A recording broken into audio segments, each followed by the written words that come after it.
Hey everybody, right before the show, wanted to let you know we have an update to our Patreon. A brand new monthly movie podcast is available now for $10 and up patrons at patreon.com/Talking Simpsons. You want to hear me and Bob talk all about Mask of the Phantasm, the best Batman movie of all time? You can hear all about that in our long, almost 3 hours long podcast, patreon.com/Talking Simpsons.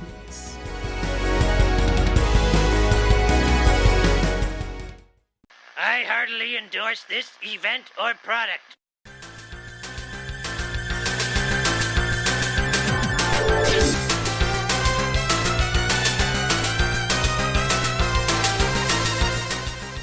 Ahoy hoy everybody, welcome to Talking Simpsons, the podcast that's full of senseless CBS-style violence.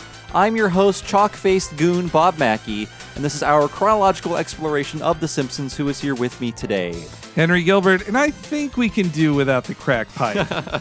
And who do we have on the line? I'm Dan Ryckert, and I'm ready to steal some Ferraris. Excellent, and today's episode is Treehouse of Horror 8. Good morning, ma'am. Good afternoon, sir. It passed noon while I was speaking, so that was technically accurate. He's crazy. Today's episode aired on October 26, 1997, and as always, Henry will tell us what happened on this mythical day in real-world history.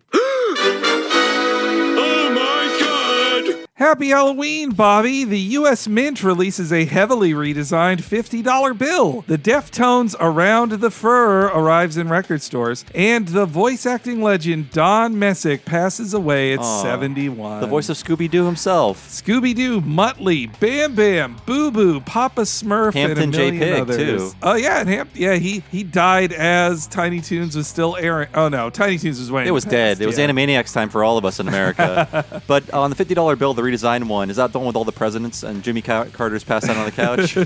That's only for this secret $1,000 bill. Okay, got it. No, it was when they made Grant bigger and off-center. Yeah. They had like a giant 50 on the back and then a little blue 50 in the corner, and they made the back of it a lot bigger too. It was all these things to prevent counterfeiting, which it's gone through two more redesigns since then, but this was the biggest one. Like it was like night and day from the previous one. I like the more exciting, like blanker, emptier spaces on dollar bills than the classic overly designed ones. It's all Bitcoin for me. Now, was this the kind of test run for the redesign? Because were they doing the 50 first, and then they eventually got around to other ones, right? Like, I'm trying to picture what money looks like, and I'm totally blanking for some reason. I think it was the 50 before the 100. I feel like the new 100 just started showing up when I started working in retail, which would have been 2001. So yeah, I think that's around when the new 100 showed up, and then the 20 came a little after that. I want them to put more $2 bills into circulation just to screw with people's heads. What is this? Yes, poor Don Messick. Yeah. He's just 71, not that old for a voice actor. I think Frank Welker is older than that now, and he is done even more than Don Messick at this point. He's been Scooby-Doo for a while. He took over for poor old Don Messick, just like he did for Garfield. Is there an active Scooby-Doo cartoon right now? I'm kind of out of the loop with Scooby-Doo, but I figured you guys would know. If not, there's at least those WWE crossover weird of course. There's at least one new Scooby-Doo movie a year. Like they just cast, well not just, but recently they recast Velma with Kate Micucci. They're still being pretty active with perfect with Velma. It is, it really is. Now, Henry, have you seen the Scooby-Doo Goes to WrestleMania? Oh, certainly, and I've seen the drag race one they did too, the sequel. The Undertaker. Have you seen the Penguins one though? That's the big question. I've only seen clips from that. God, the Undertaker better be in that Scooby-Doo WWE thing, is it? Yeah. He's got to be a major player in that. I think it's The Miz is a big part of it, and maybe Kane. I don't remember Undertaker. Undertaker definitely analog in the Surf's Up movie. I remember Vince builds a WWE city in the Scooby-Doo one, and that's a big part of it. I should rewatch it. It's WrestleMania season. I should watch it. I believe Triple H and Big Show are in the main event in that one. And yeah, it's WWE City. As I recall, a friend joked that, this is in Friends of the Show, OSW review. They joked that in the end of that movie, Scooby-Doo wins the WWE Championship from Triple H without beating Triple H. And they're like, Triple H not putting somebody over. That's how it is. Dom Messick did not live to see those days, unfortunately. But this is technically the first episode of the Mike Scully seasons to air, but not the first one produced. So the next episode in the airing order is The Cartridge Family, and that is his first production episode. So we'll talk all about Mike Scully then in that episode, in case you're wondering. We usually do an overview of the showrunner or a new writer when they pop up, so we'll do that next time. So yeah, sorry folks who want the Mike Scully biography, that you're going to have to wait until next week, everybody. More of an expose on the crime. I'm just kidding. We like Mike Scully so much. Yes. Go back to our interview. It's on the Patreon from last year. Actually, December of 2017. Oh, and also in housekeeping before we get into the Treehouse 8. Yes, I forgot last week in our episode with Alex Navarro that Five-ish Finkel was the guest voice. He had passed away, and I did not play the death jingle. So I will now play the death jingle belatedly for Five-ish Finkel real quick here. Death stalks you at every turn. There it is, death. Okay, there. We've properly celebrated Five-ish Finkel. That was Souls at Peace. But okay, yes. Yeah, so it is Treehouse of Horror, and our guest, Dan, well, actually, why don't we let Dan introduce himself to new listeners? Yes, Dan, who are you? My name is Dan Ryckert. I work for a video game website called GiantBomb.com. What we do is we do a lot of podcasts and videos about old games, new games, all that stuff. I think that's ostensibly what we do. Our podcast, I think, is usually about 40% about games and 60%, whatever we go off on. But yeah, it's basically video game stuff. And outside of that, yeah, that's the main thing right now. I've got some books out there and everything, but haven't put one out in a couple years. I do some independent wrestling stuff here on the East Coast, but Giant Bomb is the big one for sure. You guys just did. I complimented Alex about this, but you guys just did, now just a month ago, published all your Game of the Year stuff for 2018. All really great. I especially enjoyed the return of Mario Party. It was as soon as I saw at E3 that they were making a new one, and instantly I knew it's okay, I have to text Drew Scanlon. I have to lock this in now. I know this game isn't out for another 6 months, but I'm going to make this happen come hell or high water. And sure enough, we did it. And it was another 4 hours of hell. I got physically injured, miming whacking off at one point during a mini game, but it was all worth it. I think it'd be a tragedy if we did not mention All Systems Goku before you stop your introduction here. Oh, yes. Yeah. Yes, that is a podcast we do through Giant Bomb. It's me and Jeff Gersman. And we are not noted anime experts, or we weren't prior to 2018. But if you remember, that Dragon Ball Z fighting game came out, and we thought it seemed really cool. And we jumped into Dragon Ball Z Kai and started the podcast where we're watching all of it.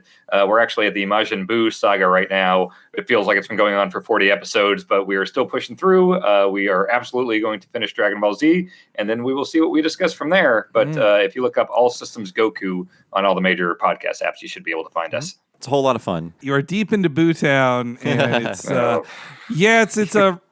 show kind of peaks itself for me. It's quite a slog, the Boo arc. It is. It's definitely got its moments. I really like Mr. Satan and the dog living with Majin Buu. That has been a major highlight for me. But yeah, there are long stretches of not a whole lot going on. Yeah, I know when we last had you on for King Size Homer, you were just getting into Dragon Ball and briefly, how have things changed for you on your views on just anime in general since becoming a Dragon Ball expert? Way more open-minded, which is just something I'm trying to do kind of across the board, and anime is just one of those things. And actually, that kind of goes right into one other quick plug I can do. I do a podcast with my wife called Panning the Stream, where we watch a bunch of stuff on streaming services on Hulu and Netflix, and then we discuss it. And there's a lot of anime on there. So we've watched Case Closed. We've done, I don't know if the Castlevania Netflix series counts as anime, but we discussed that. Close enough. But yeah, so I've done some stuff outside of nothing quite as extensive as the Dragon Ball Z stuff I've done, but I'm definitely excited once I'm done with DBZ to just kind of see what else is out there. Like, is this Evangelion? Am I saying that right? Close enough. Oh boy, you're I would love to hear you and Jeff talk about Evangelion.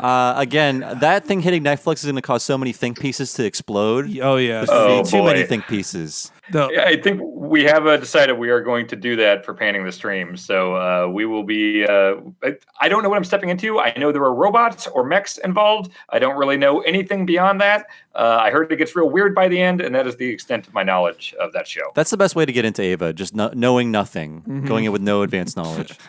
I got that covered. Oh, well, and Dan, how do you feel about Halloween episodes of The Simpsons like this one? I always had very, very fond memories of these because, for one, it always kind of signified that the season was starting because, it was typically around October that you would start seeing, like, sometimes you guys would certainly know, weren't there times where it was the first episode of the season? A few times, yeah. And I think next year is the last year for a while that it actually happens before Halloween. Okay, yeah. I do remember it was usually when that TV season was starting. And I distinctly remember going to my friend John's house in, I want to say it was 95, because we wanted to watch the debut of Mad TV. And I was always a huge SNL fan, and I was also a huge Mad Magazine fan. And so I had very high hopes for Mad TV. They fell very quickly. I was never actually got into it, but I remember watching the debut of it. It must have been like mid-October 95, and I saw a commercial for that Treehouse of Horror. And I've always been very into video games, and I saw this 3D rendered Homer, and I was like, oh my God, they're doing like a 3D virtual Homer thing, or Homer in the real world. And that was always one of my favorites because of that. I was probably 11 years old, so, the exact right age for that. But yeah, I like the little bite-sized stories. I like that they always had these three things, and I didn't always know the references, or, I hadn't always seen 2001: A Space Odyssey or The Shining at the time. But then I would always see these movies as I got older, and I'd be like, oh, okay, I saw what they were doing there, and I need to go back and watch that Simpsons episode now. So yeah, just really fond memories overall for these. This is a good one. I think this is a pretty good one. It's one of the more violent ones, at least the beginning. It is. And this first scene was pitched by former showrunner David Merkin when he was still consulting with the show. And it's very of the time. Oh, and there's a couple interesting behind the scenes notes about this too. Is that there is a new writer alert. Right. Though if we're going by production order, it's really weird. So he was a writer for season 8, but his season 8 production episode was Lisa the Simpson, which won't air for 6 months in Simpsons time. So the only other Simpsons script he wrote was the third segment of this. So Ned Goldrider is the name. Ned Goldrider. Was he a freelancer or something? It seemed like that was his role. I think freelance. Yeah. I don't think he was staff. Yeah. But he's, as far as I could tell from checking his wiki and IMDb page, he's not one of the Harvard Mafia, so that's probably why he's not. Was not allowed in. You must be this smart to ride. And after writing these 2 episodes of Simpsons, well, before it, he came from late night TV. He had worked on Conan, for example. Okay. Then he would go on to work on shows such as Dilbert and Grounded for Life. Dilbert cartoon is way better than Dilbert comic, I gotta say. Well, only one of them had Stone Cold Steve Austin. So. That's true. Perfect match. Actually, speaking of that, weird, I can turn something into a wrestling thing. This opening segment here with the Fox censor, it just so reminded me of this whole late 90s kind of anti-censorship, South Park and Attitude Era of wrestling. They were doing stuff in wrestling where it's we got this right to censor group that's very much hey, fuck the censors. And it very much struck me as a product of that time. I wanted to talk about this. This is very much ripped from the headlines because on January 1st of 97, the official TV content guidelines were put into effect in which every TV show was rated. This was meant to act in tandem with the V-chip, which was now going to be a mandatory thing in TV. So parents could say, okay, everything under TV PG you can watch, but nothing above it. So it was a way for parents to do across the board, blocking of certain kinds of content. It wasn't government censorship or anything like that, but I think that's what people feared about it. And it empowered parents just to flip a switch if they were going to, but it wasn't that the government would have it always be on. Yeah. Though, if you have a 1984 fear of your television, you figure one day the government's just going to flip it on and they'll get to control it all through that V-chip. And if you remember the South Park movie, one of the major plot catalysts was the V-chip. It gave Cartman magic powers because he swore and he made electricity appear and stuff. Yes. Yeah, so... Yes, the V-chip really stoked all of our fears for some reason in 1997, 1998. Dan mentioned the RTC, the Right to Censor group in WWF at the time. They were a direct mockery of the Parents Television Council, the PTC, who also did not like The Simpsons. The Simpsons was on their list along with Monday Night Raw and SmackDown as enemies of good, as destroying children through television, which it's funny too because one of the lead spokespeople for the PTC was Steve Allen, who had appeared both in The Simpsons and at WrestleManias. And on The Critic. And on The Critic, Oh, yes. wow. I feel like this was this came on the heels maybe like a couple years after all of the like Mortal Kombat hysteria with like, Tipper Gore, and was that really at a fever pitch in like maybe 93, 94, and then TV kind of took up that mantle a few years later? Yeah, I think they all work in tandem, and it's actually, this is pretty similar to the ESRB too, of just like TV channels choosing to self-censor or self-mandated guidelines, just like the ESRB is, and not a government one. It's something kids need to learn, is that like technically the ESRB is not enforced in any way. You're not breaking a law by playing GTA if you're under 13. And I think just the internet, the very widespread use of the internet, has broken any notion of being able to keep things from children's eyes. It's never going to happen again. Never again. Yep. And also behind the scenes, this is the only Halloween episode directed by Mark Kirkland. Wow. Which, if you guys haven't, you should listen to our Mark Kirkland interview on the Patreon. Ooh. He has directed more episodes than anybody of The Simpsons, and he still works on the show. He works from season 2 to season 30, and yet he had only done one Treehouse ever, and it's this one. Wow. It's a lot of work, so I don't blame him for only doing one. And as Kirkland says on the commentary, this was the last Simpsons that Brad Bird consulted on before he left for Iron Giant. Wow. And he took a lot of great Simpsons artists with them. So if you wonder, like, hey, did the animation get a little worse after this? Like, there was a little brain drain when Brad Bird left, as well as taking with him Jeff Lynch and others. Yeah. But yeah, so he talked all around this opening gag. But let's give it a listen. No. No. No.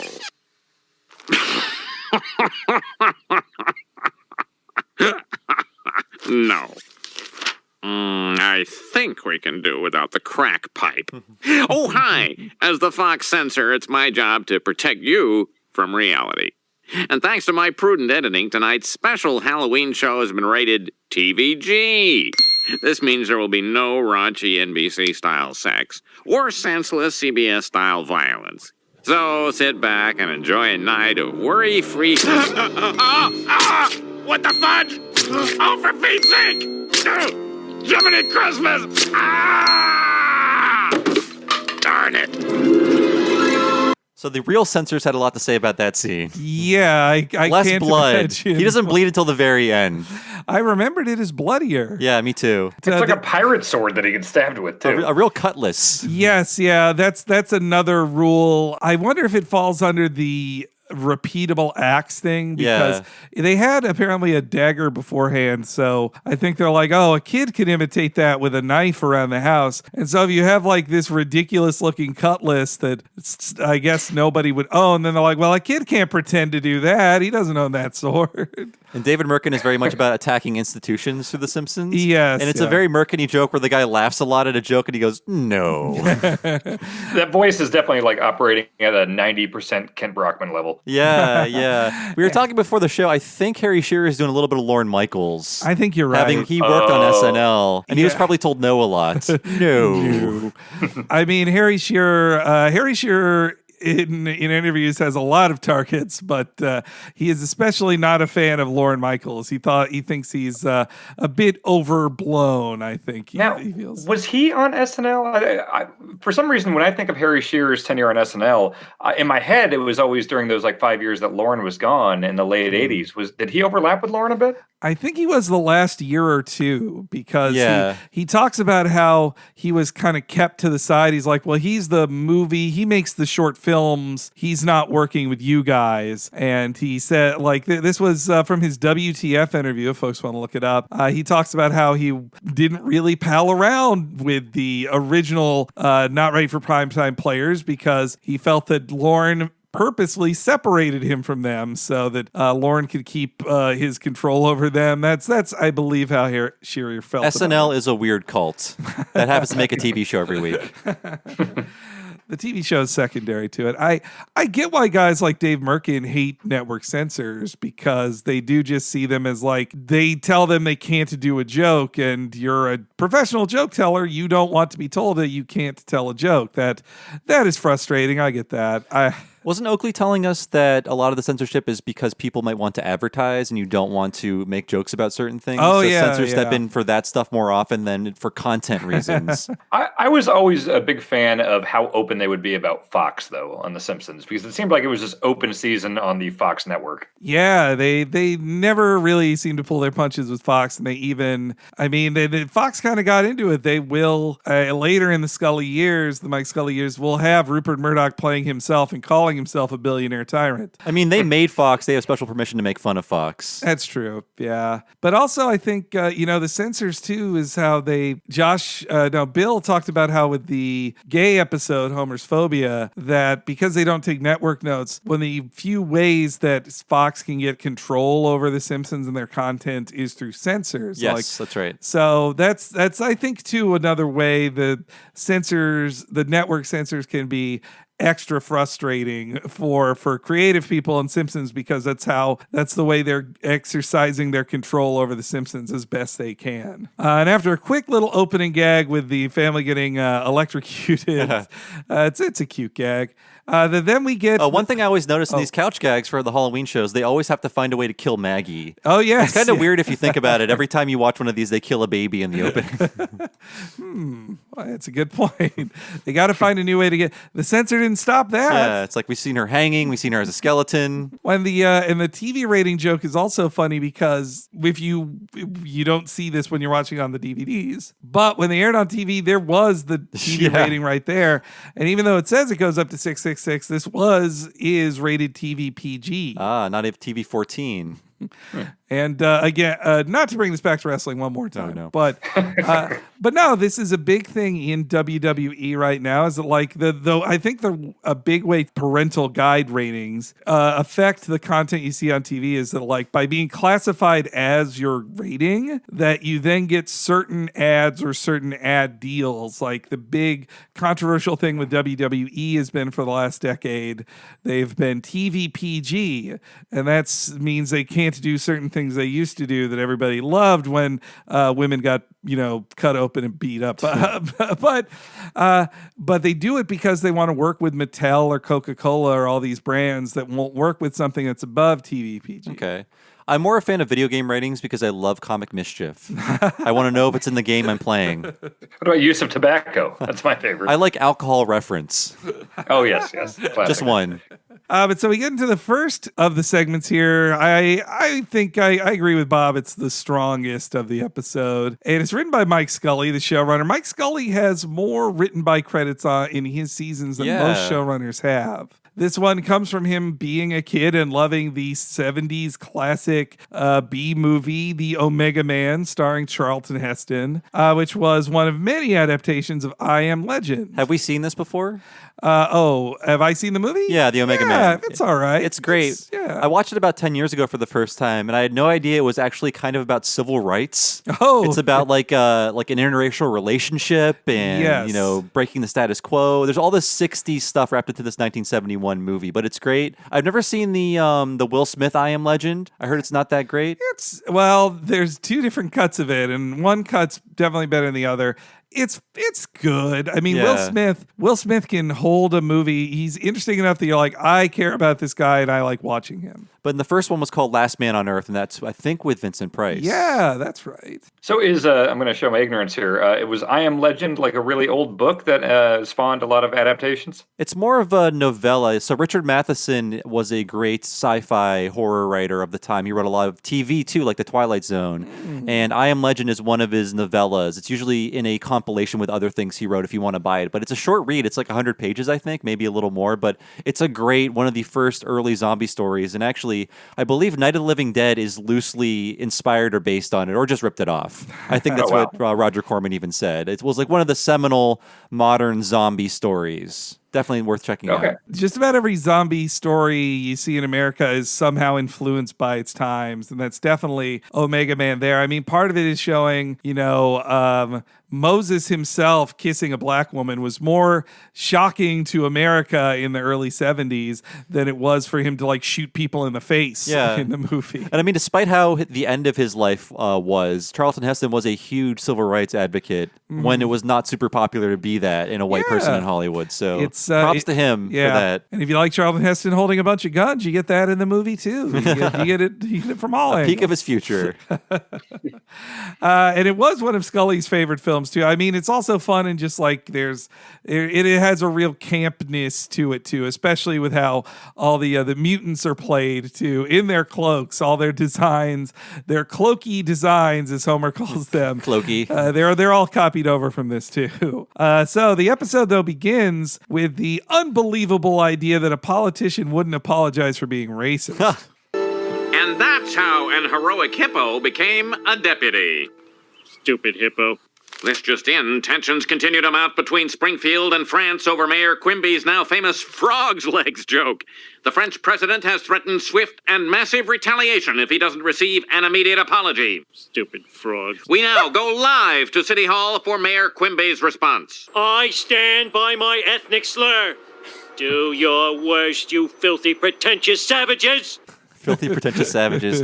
When I heard that, like him on the steps, I feel like nowadays that would just be like a tweet from a politician, like in all caps, I stand by my ethnic slur. Yes. Hashtag MAGA. But yes, there was reference to French atomic bombing in, I believe, the Itchy and Scratchy and Poochie show or something like that. Yes, there was a joke about the bomb testing that is very, France is one of a few countries that has nuclear weapons, and they were doing atomic testings a lot later than most countries were. Yes. And doing, it took like a global ban by NATO to get them to stop. Yeah, 95 and 96 were the last years they were testing, and I believe their last test was on January 27th, 1996. So this is kind of also ripped from the headlines. And I was looking this up, just information about it. Apparently, they are now facing charges of crimes against humanity in the International Criminal Court because they bombed French Polynesia a lot as fun tests, and I'm sure that didn't hurt anybody. So who knows what's going to happen to France, but I imagine nothing because they're powerful people and they usually don't suffer punishments. Those nuclear tests were helpful for Godzilla movies because they could go like, well, America's nuclear tests were so far in the past. How can we say that a nuclear bomb woke up Godzilla now? And they're like, well, the French test, that'll do it. But yeah, they've stopped. It's been a good 20 plus years, so we're safe from the French.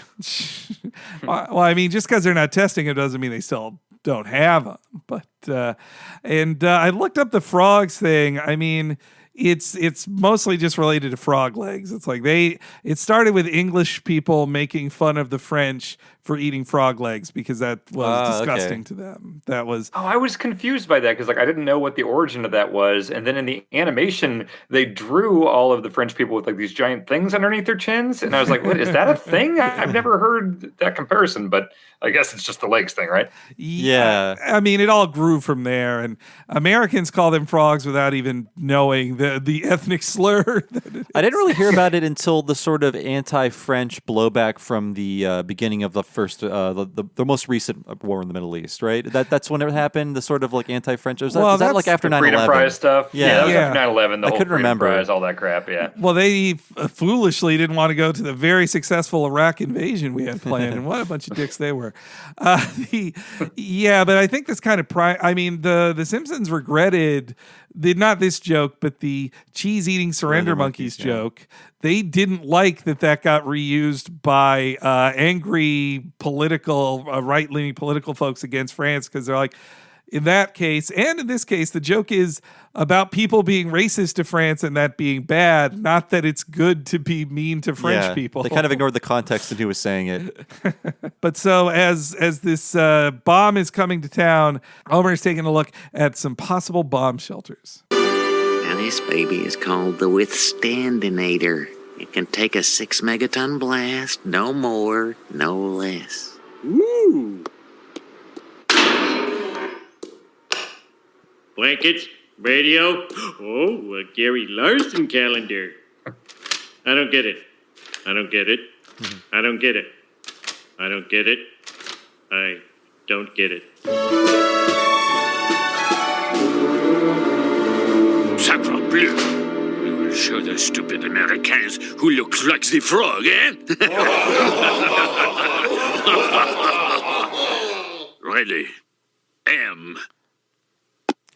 So I really want to know why Homer didn't say a Far Side calendar. Yeah. It feels like a legal thing. I know who Gary Larson was. Most people back then, if you said the Far Side, they'd know. If you said Gary Larson, maybe, probably not. Maybe. Yeah. Well, I loved this joke because I was always a big Far Side fan, even as a kid. I always had the 365-day calendars and all that. And that was the running joke, even in other humor, like in Mad and Cracked magazine, was always like, oh, the Far Side never makes sense. And I was like, it was always this one panel thing. It was always very absurd and everything, but it wasn't like abstract, I thought. Because of its one panel nature, I think everybody had those daily calendars. Oh, and they yeah. probably still make them too. Unfortunately, now there are maybe like 43 Far Side ripoffs in its absence. It's been gone for over 20 years. So now all of those things have surpassed the Far Side in terms of length. Well, those Far Side page-a-day calendars, it's kind of perfect because he made, in the grand scheme of lengths of comic strips, Far Side didn't last that long. It's true. It had about a good decade, but that gives you thousands of Far Side comics, and you can just cycle through them on those page-a-day calendars. And I used to buy the gallery books because they had tons of those big wide comic books filled with Far Side stuff, and the address was always I remember it always said Kansas City. I can't remember if it was on the liner or on the back of the book. And for some reason, as a child, I thought that meant that Gary Larson lived in Kansas City, which honestly I have no idea if he did. But I used to write to that address, being like, "Oh, Mr. Larson, I'm a huge fan." I would try to get an autograph or something. And I think I got like press kits back in the mail, but it certainly was not like Gary Larson's home address, like my young brain thought was.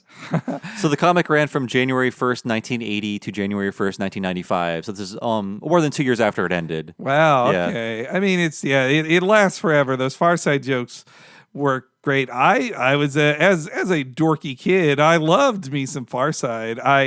One of my top fashion choices in middle school were T-shirts featuring a full Far Side comic on it. Oh, man. That's so great.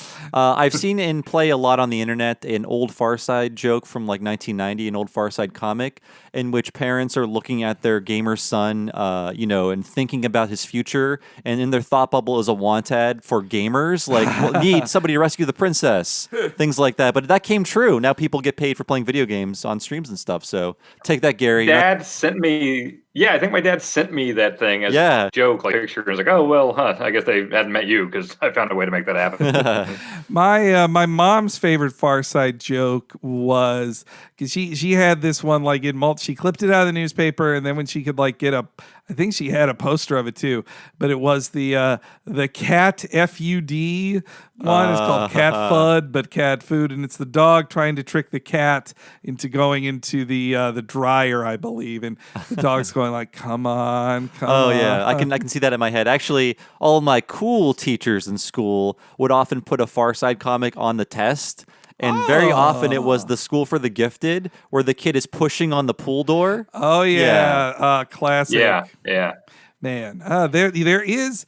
They tried to make a Far Side animated series that actually aired against on the same night as a Treehouse of Horror for Simpsons, and it didn't work in animation. I think it was just too weird. They're really good though and super dark, but I think like Middle America was not ready for a Far Side cartoon.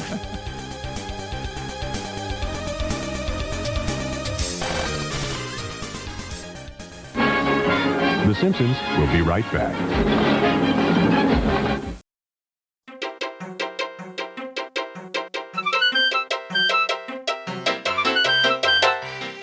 Hope you all are enjoying this early Halloween or on-time Halloween, depending on when you listen to this. And we thank you very much for listening, and we especially thank Dan Ryckert for being our guest this week. He's such a cool dude. You should definitely be following him on Twitter, checking out all the cool stuff he does. All Systems Goku especially is one of my favorite podcasts. I love hearing him and Jeff Gersman talk all about their new impressions on classic Dragon Ball anime. And if you're enjoying this episode of Talking Simpsons, there's so many cool ways to support us, but most importantly, you should check us out at patreon.com/Talking Simpsons. The subscribers there help me and Bob do this full time as our real ass jobs, and we thank all of you supporters at patreon.com/Talking Simpsons. But what else do you get when you join up in the Talking Simpsons network? So many things. Not only will you get episodes a week ahead of time and ad-free, you could be listening to Cartridge Family right now. You'll also get the same for our sister podcast, What a Cartoon. In case you didn't know, me and Bob do another weekly podcast called What a Cartoon, where we go through a different animated series each week in the same Talking Simpsons style. You can hear that podcast a week ahead of time and ad-free as well. Not to mention, if you support us at patreon.com/Talking Simpsons for $5 a month, you'll get access to all of our classic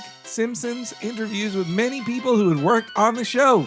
Mike Reese, Mike Scully, Josh Weinstein, Bill Oakley, Dan Graney, David Silverman, Mark Kirkland, and so many others.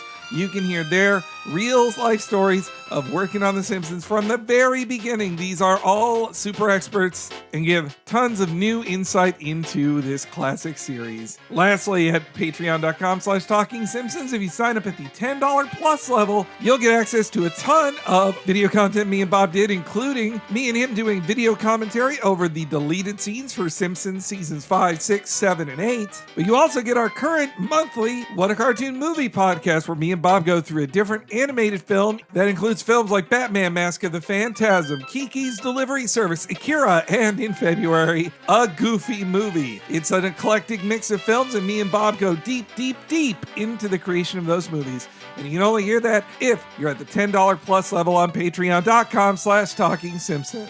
So be sure to check all those out.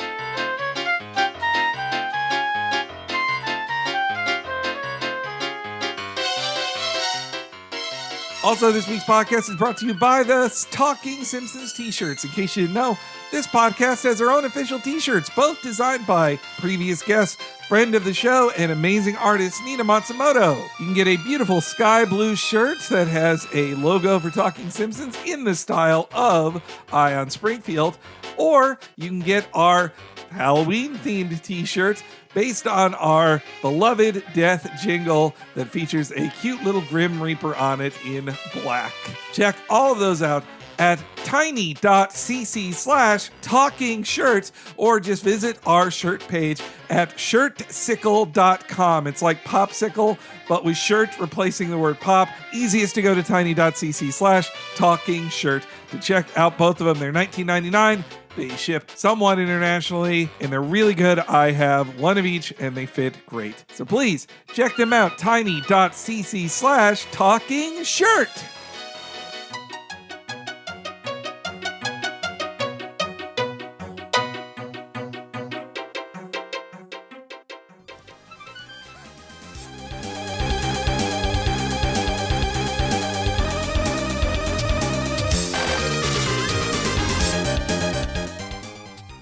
Yeah, so the depiction of the French here, obviously very insulting to them. The frog, the bullfrog chin that pops out, which that's quite a comical idea. And the way they draw the French president is interesting because he doesn't look like any French president. So Jacques Chirac was the dude at the time, right? Yes, yeah. He had been president for 2 years at this point. And when I looked at like Mitterrand and the guy before him, they all kind of look the same. Now I'm making a statement about the French. So all here. French presidents look the same, Henry. These three did. They were all like skinny, balding, older men who just all, They all did look a little similar, at least in their Wikipedia pictures, which means they always look that way. But this guy is drawn more like how you'd cast a French president in a movie, kind of like how when you'd watch an old cartoon or a current day cartoon, then they wouldn't draw whoever the current president is because it would hurt it in reruns. So they just draw the vague, president guy. He's got a nice little French mustache. It works. And he holds a cigarette the French way through the three fingers. And his little a hand motion to his mouth. That's cute too. So The bomb is coming to Springfield. Just so you know, it's 1997. We have an Intel Inside joke, which were all the rage then. I think it's just a reference for the sake of it being a reference because, I mean, we had the Intel Inside commercials and Pentiums were all the rage. Everyone knew what clock speed their computer was. I don't know what mine is anymore, but it's like, I got a Pentium 150. I got a Pentium 200. Now weren't they just really aggressive with the ads back then? I seem to remember like all the guys in the like hazmat suits, or I'm sure that's not what they're called, but all the like different colored things and tons of Super Bowl commercials and stuff. Oh yeah, no, they were heavily selling it as like this amazing, like almost alien piece of technology that would increase the power of your machine. Like, yeah, now these days, I mean, I have a computer. I'm like, does this work? Or I also just settle for a Mac. Or I'm just like, well, I know this Mac's going to work. This was the era in which computers were finally affordable for middle America, and this is the explosion of Dell and Gateway. So Pentiums are all the talk of the town, and Weird Al wrote a song about it. Oh, that's right. It's all about the Pentiums, baby. That's right. It's such a specific thing because, like, I can't imagine a processor getting advertised like during the Super Bowl or in any mainstream way. Thing for people that are building their own computers, you know? Yeah, I think it's a real holdover from the time. Well, I mean, Intel did a great job of like, if you bought a new tower for your home PC setup, it would say Intel Inside on it in that same style. Like it advertised itself very well. We had a quick Kang and Kodos gag just to make sure they're in here. Fit those guys in there, yeah. I like seeing Rigel 4. It's the first time we've ever seen their home planet. We do see their home planet. I forgot about that. It's a first. And that the home planet aliens think they're crazy. Like Kang and Kodos are a joke to them, which I like that a lot. Was it a couple years before this that they did the Kang and Kodos Treehouse of Horror with the? Well, it must have been with the Dole and Clinton '96 election, right? Right, previous year. Yeah, just a year ago. And that's right. This was them kind of getting back into their cameo position for Halloween episodes. I think on the commentary, Cohen says he worked hard to make sure this wasn't cut when they were cutting stuff. And so as the cigar-shaped object is launched, it arrives in Springfield, and we get, I think, a new catchphrase for Comic Book Guy here. I'll bet I get blamed for this. But Aquaman, you cannot marry a woman without gills. You're from two different worlds. Oh, I've wasted my life. So has Aquaman is he now cool? I think so. They've been trying so hard to make him cool, but he was the joke character for so long. Mm-hmm. But the project to make Aquaman cool, I think, is complete. The movie, believe it or not, globally, total, has made more money than any other DC film. Aquaman has made more money than a single Batman movie, which is pretty bonkers. Wait, even more than like the Nolan trilogy? Even more, yeah. It's insane, but it did. Not the entire Nolan trilogy, but the highest grossing Nolan trilogy film did not make more than Aquaman. It really was the global thing. Like, it did good in America, but it did great in the overseas market, which is more important than ever these days. They love water over there. I mean, it's a gorgeous movie to look at. It's also too fucking long, and it's like... Oh, like every superhero movie. Yep, yeah. Overstuffed with plot. But by the end of it, you're kind of confused. Like, did we need five of these villains in this movie? And did it need to be Indiana Jones for 20 minutes in here? I don't think so. That's my review of Aquaman. But also, though, if I may be extra nitpicky over the Comic Book Guy joke here, Aquaman doesn't have gills. Oh. He doesn't. And he's married lots of women who don't have gills either. Does he say Aquaman has he gills? been divorced numerous times then? No, but in different universes, he's had different wives. I thought. Isn't there a whole thing in DC where there's like 95 different universes or something crazy? I mean, it's now an infinite number. It would one time was 52, but yeah. Okay. Sorry, Bob. You're saying. I was going to say, so in the clip, he's saying the woman didn't have gills, but he's not saying Aquaman has gills. But he should marry a woman with gills who can be underwater with him. I suppose so. Yeah, but he's not totally wrong. When he says there are two different worlds, that would seem to imply that he thinks Aquaman has gills. I don't know, Henry. I just don't know. Aquaman got married way before the other Justice Leaguers. Like, Superman got married, but Aquaman got married like 20 years before Superman did, and he had a kid, and that kid got murdered. Oh man, by Black Manta. It was dark stuff. That's how long they've been trying to make Aquaman cool, but all it took was hiring Jason Momoa. That's what did it. I mean, what Comic Book Guy is saying there before he gets exploded is basically a podcast. Yeah. We're doing it now. And the zoom, the animation on the zoom to I've Wasted My Life is really good. Yeah, there's a lot of really good camera moves in this episode. Mm-hmm. Then we go back to Homer getting out of, he is the only survivor because he was eating 3 cans of food in the bunker. A can of prime rib. And that Herman dies, like he's the guy who has all this preparedness, but he couldn't, what a great irony that even Herman couldn't save himself as a survivalist. It's important to point out this is a neutron bomb, which was a quote-unquote safer kind of nuclear bomb, where it's like it won't cause as much collateral damage. It's still a weapon from hell, but... So that's why the city is intact. Yes. I like the idea that the shelter could do no more and no less than a very specific megaton bomb. He chose the right one. Yeah, he was Homer. Homer is a very lucky guy. Or is he unlucky to be the last man on Earth? Maybe a little friendly punching will move your ass. Still got it.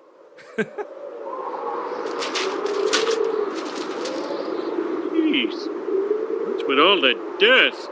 Oh my God, everyone's gone. Little Bart, little Lisa, little Marge, and the rest. Oh, I've lost everything. I can't go on. No. I can't just wallow in sadness. It's time to laugh again. I'm the last man alive, and I can do everything I've always wanted. Oh, God, that joke of all the family members playing baseball in his memories, it is so good. Yeah. If you say season 9 is bad, I will show you that joke, because every time I laugh, I know what's going to happen, too. Every part and of it is perfect. And also the ghost of the TV being in the rest with, like, the baby and the pets. Yeah, just floating in a void. Maggie's on the same level as the TV. And the cat. No, the Marge whiffing sound. That's line of the episode. Yeah, let's do it. Let's do it. Oh. That's the joke. It's one of those jokes where I get excited knowing it's coming, and that should be the anti-humor. Like, I know what's going to happen. I know the punchline, but it's funny every time. And I'm getting kind of dizzy. I'm sorry. And also the rest is a reference to the classic Gilligan's Island theme song. Before, too. I believe Bob Denver lobbied for those actors to be mentioned in the credits. Good. They're characters. Yeah, I mean, because the way the song goes, like, and the rest versus the Professor and Mary Ann. It's a little clumsy the second time, but they need it. They need it. It's a difference of like 2 seconds. Yeah. Just like, it was really embarrassing to the Professor and Mary Ann. I mean, also behind the scenes on Gilligan's Island, they all got screwed on residuals. All those reruns, they didn't get a dime off of it. So that's sad. But yeah, that's where is this a period in the show where Homer, like, I felt like there was a turn around this point. You know, I know we're past the Skinner episode, the infamous one, but there's a point where Homer starts becoming almost a parody of himself, because he was always stupid and dim-witted, but he was never like the type that would just walk up and punch Milhouse's dad right in the face because he was stuck behind him in traffic or something. So is this just because this is a Treehouse episode and it's not canon, or are they starting to make Homer more of a ridiculous character at this point? Definitely in Scully's seasons, he's a little more quick to violence and anger, but I also think he is heightened a lot for this episode because it's a Halloween episode. Halloween episodes let them break that rule more, but I also think this is the door opening more to, as he's known in the fan community, jerk-ass Homer. I mean, well, it's also he's obscenely unobservant, then that's the joke, but that he's surrounded by skeletons and it takes him like hours to realize it. I mean, I'm not a huge... I think we'll get to it when we get to the Joy of Sec. I'm not a huge fan of the jerk-ass narrative anymore after doing this podcast, because as we saw in the Merkin years, he was jerk-ass, like, to a huge extent. Then Bill Oakley and Josh Weinstein softened him a lot, and now he's back up to where he was. So I feel like there was like a 2-year period where he was much more softer and much more cuddlier and goofier, and now he's back to where Merkin had him, I think. and the rest also is a part of the running gag that Homer kind of hates his children, especially Maggie. Or forgets Maggie's name a lot. Yeah, she does not exist to him, or barely does. And I like when he says, like, no, I'm going to laugh again, that he just does his girly tee. Yeah. That it's time to laugh again, a clip was used a lot in a local commercial for The Simpsons. So I heard it a billion times. Wow. Yeah. With him surrounded by corpses? They just used that clip, yeah. Oh, wow. Also, there's a great headline gag of Hippo promoted to detective. All right. That's just that opening drawing of Wiggum with that hippo is really funny. I like that just as a one-off drawing. Was this the thing? Did they allude to this at the beginning with the Fox censor? Oh, no, I don't think so. Allude to what? I seem to remember at the very beginning before, or maybe it wasn't the Fox censor. I felt like there was some allusion to the hippo at the very beginning. In Kent Brockman's report on Quimby, that was the first thing that we see. Yeah. That's what I'm thinking of. Yeah, totally. And it like briefly preceded it just to get you into like a nice, this was when there was the runner of haha, which means death to us all. Anyway, that's always fun to cut in. And then we get to see, this is one of the best parts of the Will Smith movie, I Am Legend, which is the first hour of the movie is just him and a dog. And he's doing, in the nighttime, it's dangerous, but in the daytime, he's doing all of the cool stuff. He's like, well, I want to play golf off of an aircraft carrier. I want to do all these things that as the last man alive, only I could do. This is a parody of a scene in The Omega Man where Charlton Heston is watching a movie alone in a theater, and it's Woodstock, the documentary from 1970. Oh, okay. But he's not watching, I'm guessing, Black Sheep or whatever. Or like the sub Black Sheep movie. Yeah. Like the thing they'd make after Black Sheep. It was pretty accurate for the Farley Spade era of the time of them just getting stung by bees and running in circles. Why did you leave Farley in charge of the bees? That's poor Chris Farley only had a month and a half left on this planet. Oof. Good thing they made that joke in time. Yeah. Boy, that's sad. Well, I mean, the critic had the same joke about like the sweaty guy. It was just the idea that Chris Farley, I think, is one of the funniest guys who ever was on SNL. But at the time, his comedy was just seen as like just so broad and stupid kind of. And I mean, it didn't help that like Black Sheep's not a good movie. Yeah. But he was a funny guy. It's sad. Everyone should read the Chris Farley Show, the book about him written by his brother. And there's lots of great interviews about it. And a lot of it is people like Bob Odenkirk saying, why are you making this guy do the fat man fall down funny scenes? He's way better than that. He's way more talented than that. But he was mad he was being misused so much. Dan, if you haven't read that book, I would definitely, as an SNL fan, I think you'd really like it. Yeah. One other... Yeah, you know what? Specifically with Farley stories, one of my favorite books I've read a couple times is Live from New York. And it's all that kind of like oral history of SNL and hearing the stories from like Odenkirk, rooming with him and how hilarious he was, but also how much kind of a train wreck he was. I had no idea this other book by his brother existed. I would love to read that. Oh, it's so good. It's a quick read too. And also, so Bob Odenkirk, quick facts about him you might not know. He created the motivational speaker Matt Foley character and he played him originally. And also, he is one of 4 credited writers on Lunch Ladyland. Wow. So I wonder if he gets Lunch Ladyland bucks. I hope so. He deserves it. It took 4 people to write that song.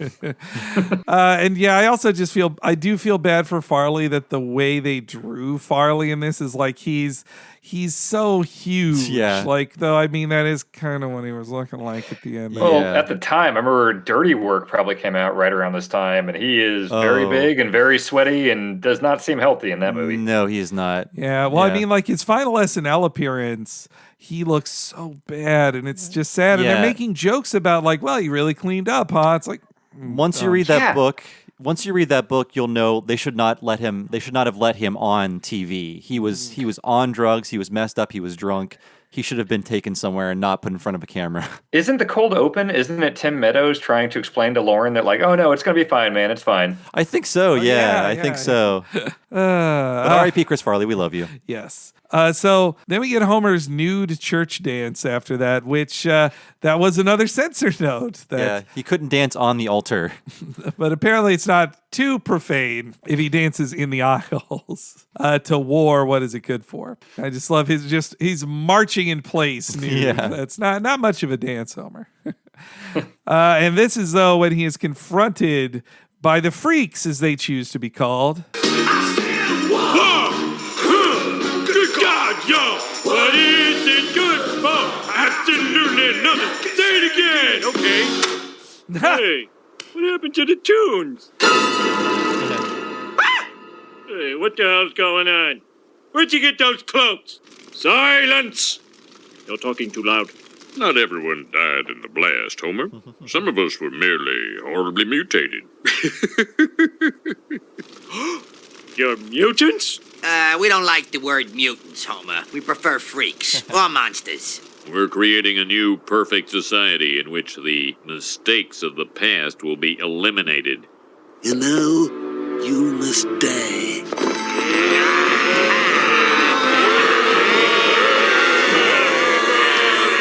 You want me? Come and get me! Get up! Down!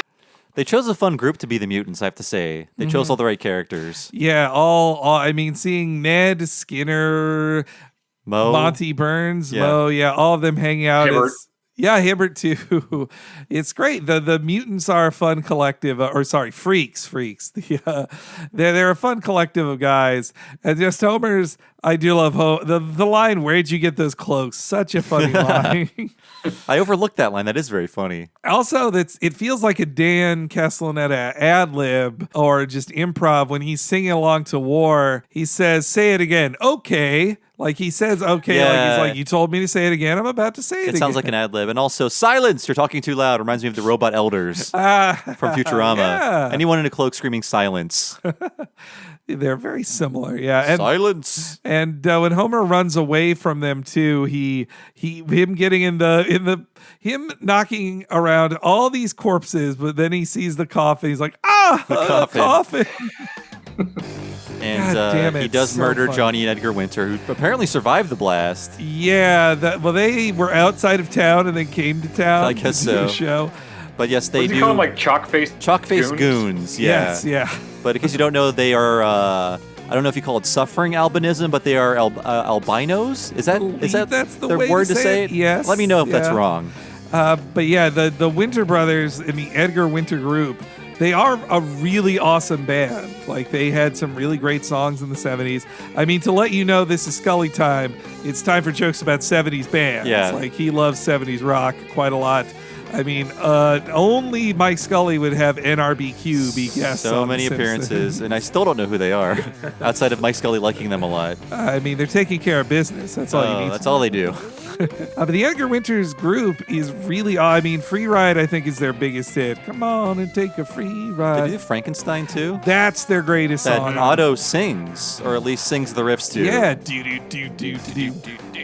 If you can look it up, there's a great live performance of them doing Frankenstein on this British music show, and it's just amazing to see. Edgar Winter just runs from musical instrument to musical instrument, just playing it all out. He's like, now I'm on the keyboard, now to pick up the saxophone, now the guitar. Awesome. He's really showing off his instrumentation. Does Frankenstein show up at any point? No. No he does sale. not. No sale. I also like that all the druids just jumped on Rob Zombie's Dragula car from Twisted Metal 4. Yeah. Yeah, you're right. Yeah. We're entering the reign of Dragula across Yes. the pop charts. We're post-Matrix at this point. Or no, we might be pre-Matrix, We but are post-Dragula. This episode is really about burning all the witches. It's true, God. yes. Is there any ditch digging though? Dragula. I don't think so. This one. That's in the second Halloween special where Homer's a grave digger, Yeah. not a ditch digger. That's true. What is a grave but a ditch? A deeper ditch. A ditch without a body in it. So Homer races home, says, "Go to hell, Clokey." And then when he gets home, the house is fine, as we'd find out later, thanks to all the lead paint. And then the reveal of the family here is kind of weird. They're just like standing there. Yeah. It's I mean, it's for an upcoming reveal, but Do they all have to be hiding shotguns? Is that why? Yes, They're staged so weirdly? Yeah, I thought so. It's very strange. Here's the finale to the Omega Man. Safe at last. That better not be the mutants. Ha. Homie, is that you? Marge, kids, you're alive! All the layers of lead paint in this house made it the perfect bomb shelter. Oh, come here.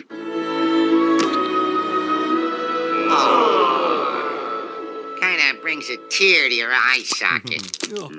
In the midst of all the killing and skin eating, somehow we forgot the love. Ain't that always the way? You get nuts with the skin eating. I don't see any reason why freaks and norms can't get along. Yes, Yeah, why not? Yeah. We can all work together to build a utopian society free of violence, hate, and prejudice. That sounds beautiful, Ned. And let me just say, my family and I share your vision for a better now!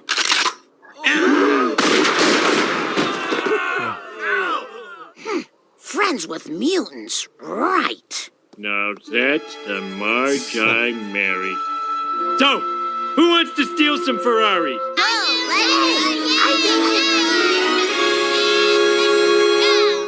Even Lisa's into it. I mean, they've had a mental break since the nuclear apocalypse. I do. That's another thing I like about these Treehouse ones is seeing those different sides of characters that you would never see, like Marge pull out a shotgun, or even like later in the episode, there's a part where Marge belches, and it just seems so not a Marge thing to do, but in Treehouse episodes, it seems fine. That is true. And how you seeing Lisa hold a shotgun is pretty rare. I guess when push comes to shove, Marge and Lisa are willing to kill. Well, I mean, the end of the world does a lot to a lot of people. Like, you never know what you're gonna decide there. I love the gag of Homer, like, that better not be the mutants. Yeah. Answering the door. And they bring it up on the commentary, but it is a really funny, underrated joke that they use the term freaks and norms as if they're like, they just introduce like, well, yeah, you're norms, we're freaks. This is what we call ourselves. It's just accepted. And also how Wiggum doesn't even like react to his eyeball falling out. Are they just all blind? I don't know. They can drive. But it's great designs. Like the pink line around their eyes is really good. Yeah, they're really cool designs for the freaks. They're not sores and stuff all over their face. And the way all their bodies like are just, when they get blasted with shotguns, they do fall into an entertaining pile of corpses too. So are we on Fly vs. Fly now? Yes. So Fly vs. Fly, obviously the title, parody of Spy vs. Spy, classic Mad magazine segment, even got the font. And it's also a parody of both the 50s The Fly and the Jeff Goldblum The Fly from the 80s. So it's got a mix of those two elements in it. This is totally one of those things where it's like, I've seen this episode a million times, but I've never seen the actual Fly movie. And I bet if I wound up watching it, I would be like, oh, okay, I've seen a million references to this. Oh, yeah. If you saw the Goldblum Fly, everything would fall into place. They're both good. Don't watch the newer one while you're eating. No. Oh, I've heard a lot of body horror stuff. Yeah. It's pretty much body horror, the movie. I mean, it's Cronenberg. It's how it is. Because in the old Fly, the guy turns into a small fly-like creature. In the newer Fly, by newer I mean like 37 years ago, he turns into a man-sized fly creature. And all the horrible stuff that entails. He slowly loses pieces of his body, which he just like keeps because he's like, well, I still got to keep this. It can get put back on. The science of it with a teleporter is a little more modern, and by modern, 37 years ago, modern Fly, as opposed to the design of Bart of a human head on a fly is much more classic The Fly. But he goes out the same way I want to go out, murdered by Gina Davis. This is written by David X. Cohen, future developer of Futurama. Which could be why it starts with the whole Frink set piece. He is Professor Frink. Yeah. Like, he's just Professor and Frink. Farnsworth.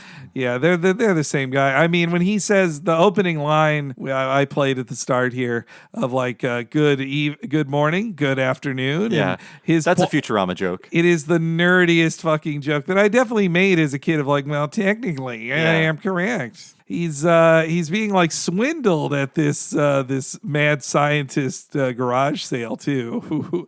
I mean, he's undervaluing his things for sure. That is really true. And there's one shot you might find odd of Lisa looking at a brown object on a solid brown background. It is the Devil's Tuning Fork, a classic impossible object or optical illusion. So you notice she doesn't move it. It's on the same color as the object. So the background is brown and the object is brown because it can't work any other way. So is that an MC Escher thing, or is that just a really famous one? Because I've seen that before. I don't know if it's credited to anybody, but it's one of the more famous optical illusions. Right. Yeah. I'm not sure where it comes into. It's a good. That is actually, when you say Futurama, this whole thing is a Futurama episode. Yeah. This could have been Fry. The way Homer Fry and a fly. The way Homer treats that machine is how Fry treated all science. As a toilet.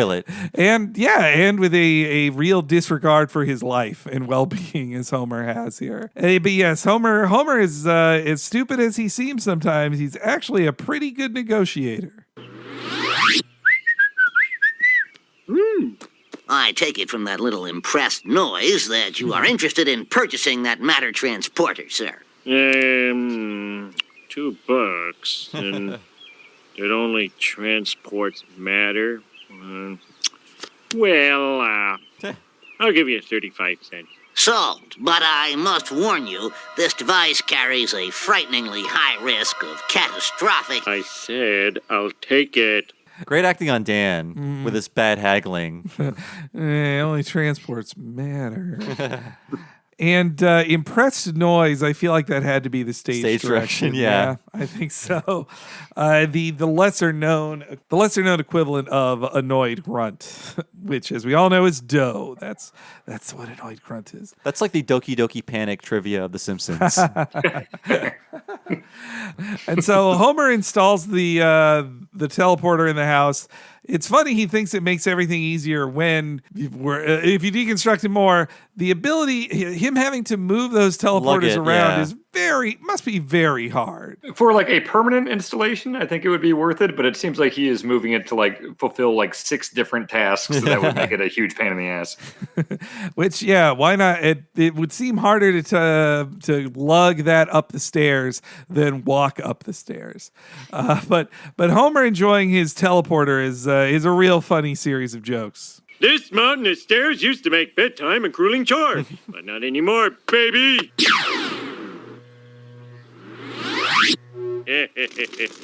Good night, losers. Man, how'd I ever live without this thing? He reaches in the fridge. Gets the cat ear medicine can. Oh, man, that's good. Oh, that joke would not work without that reading. Dan does such a great job of misleading you into thinking he's disgusted. There Sorry, are Dan. a couple things I really love here. One of my favorite Homer things is when he is supremely confident and cocky about something while he doesn't know he looks like an idiot. Yeah. And so his ass being literally on fire while he's like, oh, suckers, that's great. But my favorite joke in probably this entire Treehouse is for some reason, the cat ear medicine can being the exact same size and sitting right next to all the beers is so supremely stupid. I think that makes it my favorite gag of this whole one. And just the name on it too, like the idea of Homer drinking anything disgusting without looking. That's a funny idea. The joke is set up in such an obvious way, like he's going to take that on accident, but the fun twist is he likes it. And the specifics of cat ear medicine of all things to drink, that's pretty great. Oh, that's good. Maybe it's because he drank all that crab juice. It just shows he doesn't really have taste buds. I think he has a very specific palate. Was the New York one this season? Yeah, it was just a couple episodes ago. Right. I remember liking that one a lot back then. What do you think now as a native New Yorker, Dan? Oh, yes. As a dyed-in-the-wool New Yorker, I would have to watch it again for inaccuracies now that I know everything about the city after 2 years. And also the Homer's ultimate plan is that he's going to pee through the teleporter too. The little song he sings to himself is like, do. I love a Dan song. And for the setup of this joke though, so the teleporter is at the toilet. So for this next bit where he accidentally punches Lisa, he's punching her while she's on the toilet. Yeah. Keep that in mind too. He's also punching his daughter in the face. Yes, yeah.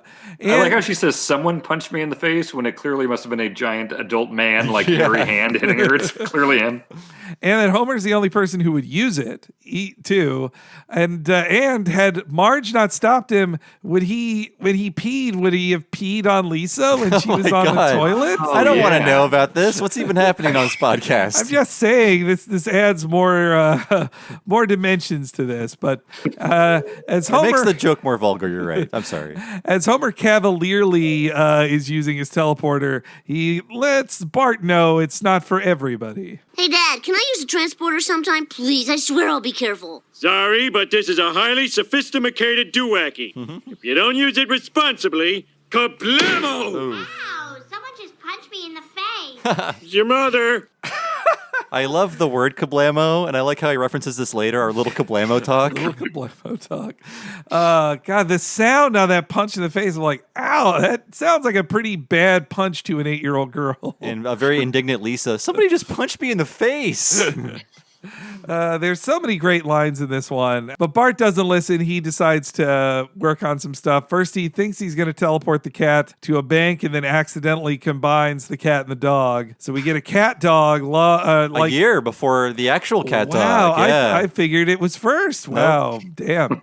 Take that, Nickelodeon. You ripped off The Simpsons. Though they never did actually, I can't say this for sure, but on a cat dog, I don't think they did a double butt. That could have been a side character. We don't know. I feel so bad. We love Jim Cummings on this podcast. I feel bad for him that he got stuck in cat dog. It was him and Tom Kenny, right? Before SpongeBob. Yeah, that's right. Bart first sees how it creates a cat dog, and then he sees a fly, and so clearly has never seen any of the Fly films. He just thinks it's going to be a great idea. Yeah. And it I love the part of his imagination that thinks for some reason it's not just going to be like, okay, obviously it's not going to be the fly head on his body like he imagines, but he also imagines it's going to be like, he's going to be jacked. Like he's suddenly super muscular. I don't know why mixing with the fly DNA would get you there. The strength of a fly. Yeah. I mean, so he has this fantasy where he's just flying through the sky as his fly boy and saying, look out of the way, it's Superfly. And then the fantasy ends. It feels like something's missing because there is. I kept accessing the deleted scenes on this episode on accident when I was pausing to take notes. So after he says, look out of the way, it's Superfly, or whatever he says. So he sees Skinner, and Skinner is being tormented by bullies, and he lifts up Skinner to take him away from the bullies, and Skinner's like, thank you. And then he drops Skinner into a volcano. And that's the end of that fantasy. So that's one of two deleted scenes I accessed on accident just by pausing the episode. I like that. It ends pretty fast, though. It's great, Bart's line of like, I'd be stupid not to do it. Yeah. So he goes in there, and when he comes out, he and the fly are transformed. What's going on down there? What's all this mist? Uh-oh. Oh. Ow. Ow. Bart, are you in there? Have you forgotten our little kablamo talk?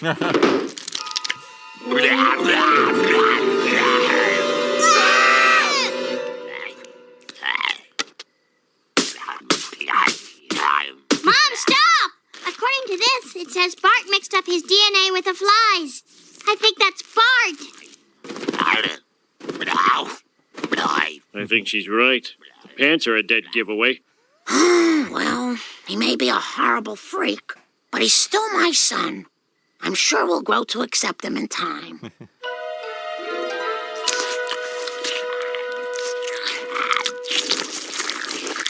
So then Lenny says, as if. Don't even go there, sister. Good one, Dad. Yeah, well, Lenny said it. That's got to be another ad lib. I love that ad lib. Lenny said it. God. Homer's being nice and crediting his friend for the joke. Like, no, it wasn't me. It was Lenny. He said it. That is. Also doesn't sound anything like Lenny at all. No. You would say. It's like Homer remembering a bad sitcom or something like that. Yeah. But that's kind of like Hank Azaria is doing like a Tasmanian devil voice for the fly in this. Yeah. And I love that Marge joke. What's with all this mist? I love that. Because it's just like in the Fly remake. You're like, yeah, why is all this mist being created when he teleports things? It doesn't make any sense. It's very cool looking, but why? And it's a great Marge line questioning the mist, too. Hank Azaria's voice for the fly head, it reminds me a little of the Doodle Bob character, like, it just is like... And the sound he makes when he tries to fly is so funny too. And Homer's like, the pants are a dead giveaway. And it really only takes them 1 hour to accept Fly Bart now, and they'll just feed him all the sugar he wants, which probably isn't that different from how Bart normally eats. He, as we know, Krusty-O's have more sugar than sugar. Well, later Homer's trying to steal some of that sugar. That's true, yeah. Right out of the bag. Is that the, have we already had the pile of sugar in the backyard? Oh yeah. Okay, right. And then we cut to whatever Bart's doing, and we get I have seen a million help me gags in my time watching television. And that's the ending to the original Fly, in which the main character is killed. That's the end of the movie? Yes. And you're waiting that long for that? Jeez, it takes forever. Actually, he's not killed by the spider. Before the spider can kill him, another character crushes both of them with a rock. It's like, this should not be on this planet. Let's just destroy all of this. Okay. But in Bart's case, it's just him doing a classic Bart prank. And I love the spider shaking all of its fists. So good. Like, I don't think a spider can move that way, but just just the An impotent angry spider could. the impotent rage of that spider is so great. Like, But when they go back to Bart going through the house, there's a great first-person flying scene. Really cool looking, too. yeah, it's probably because we just did Akira for a podcast. Oh, yeah. I was thinking of that. Yep. Yeah, I was thinking of Akira so much there. I was like, oh, everything's moving on screen. This is really hard. And here's the Simpsons doing it for the Halloween special. Only they're doing it for about 7 seconds, and Akira's doing it for like a solid minute at a time. Sometimes. So as Bart approaches, Bart Fly approaches Fly Bart. This scene is so great of the battle between them because it could never possibly occur to Homer or Marge that this is not a normal fly. Mom, Dad, I'm the real Bart. That's just some overgrown fly with my body. Somebody listen to me. Shoo fly. Look. Listen, buddy, this is all a mistake. If you'll just go through the transporter with me again, we'll have you back eating garbage in no time.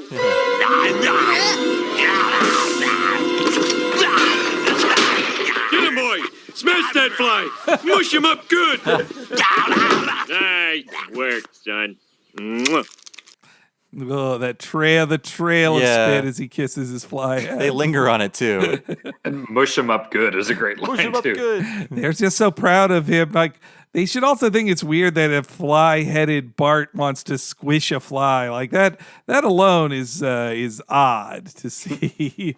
They're just rooting for him, though. It's the one Homer is never supportive of Bart except now that he's a fly. It's actually pretty rare he kisses him on the forehead, but in fly form. Bart became a food monster. You can identify with that. Ah, you're right. The real Bart is able to contact Lisa. It's a clever use of the saxophone that's how she's able to hear him. I like it. And there's a weird line, too, of Lisa saying, like, I let him borrow my toothbrush. It's like, he doesn't have teeth. It's disgusting.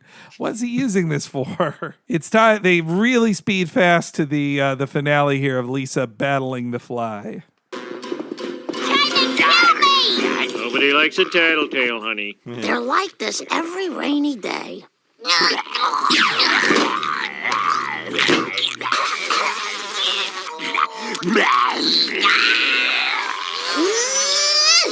my filthy hands off my sister! No, don't eat me. You don't know where I've been. You just made a big mistake, Fly Boy.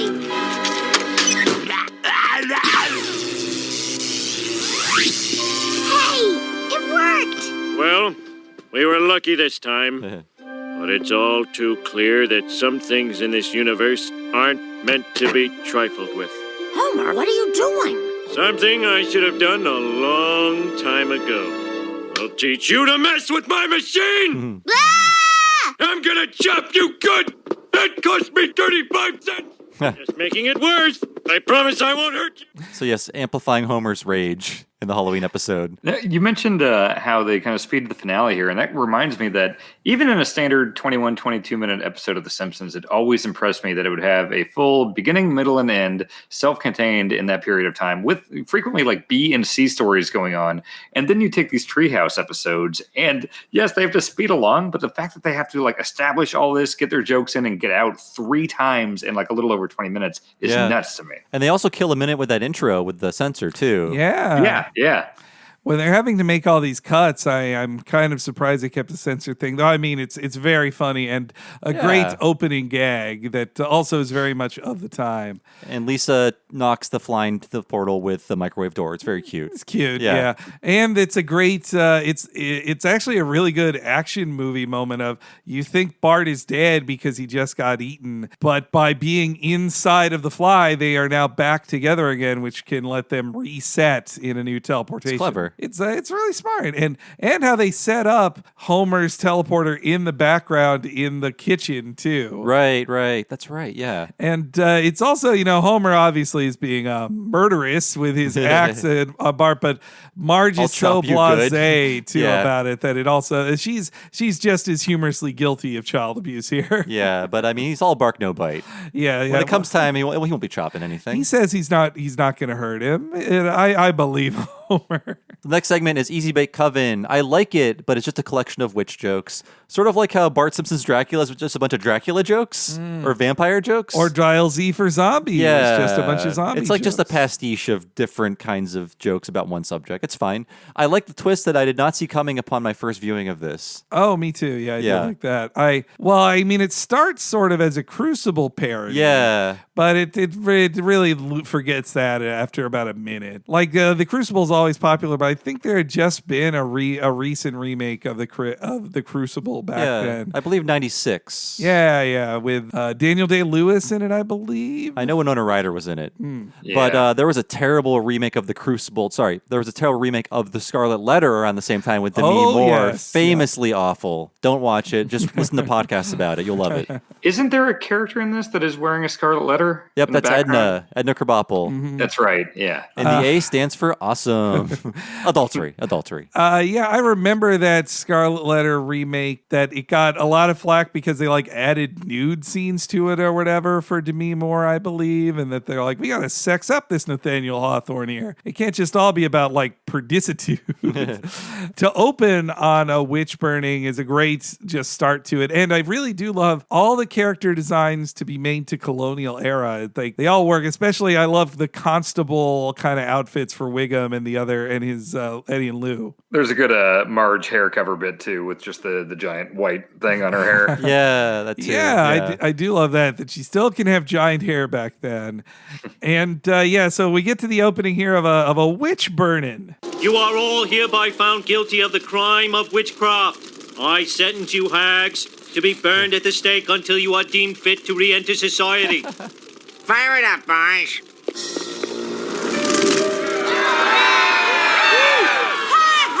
See you in hell, Seymour. Goodbye, Mother. How horrible.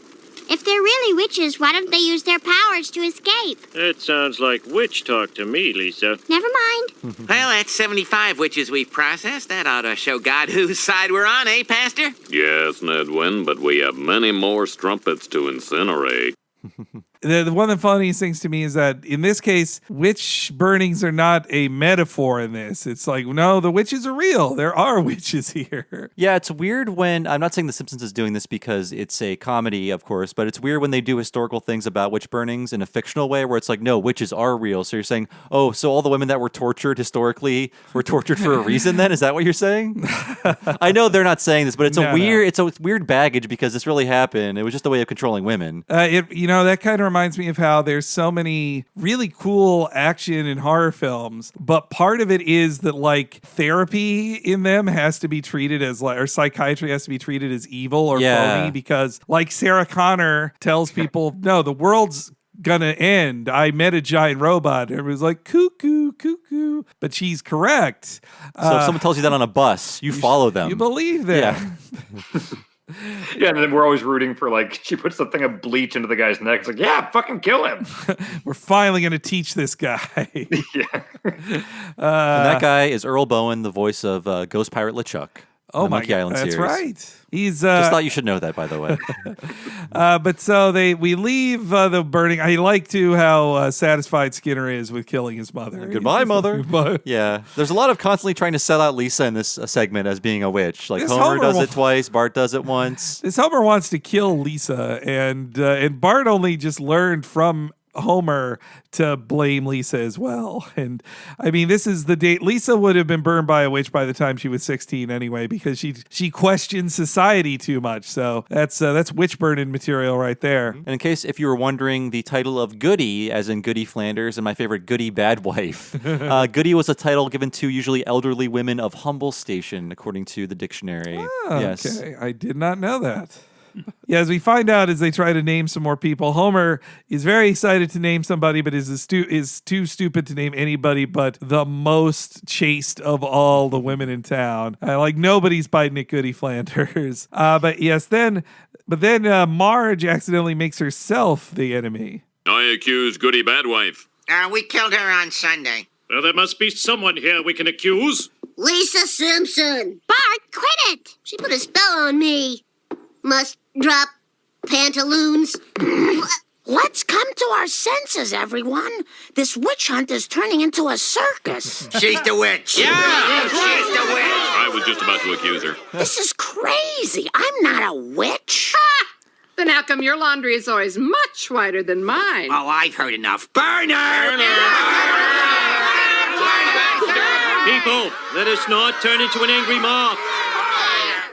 Goody Simpson is entitled to due process. Okay, here's how the process works. You sit on the broom and we shove you off the cliff. What? Well, hear me out. If you're innocent, you will fall to an honorable Christian death. If, however, you are the bride of Satan, you will surely fly your broom to safety. At that point, you will report back here for torture and beheading. Tough, but fair. Stop! Doesn't the Bible say, "Judge not, lest ye be judged"? The Bible says a lot of things. Shove her! I love that the Bible says a lot of things.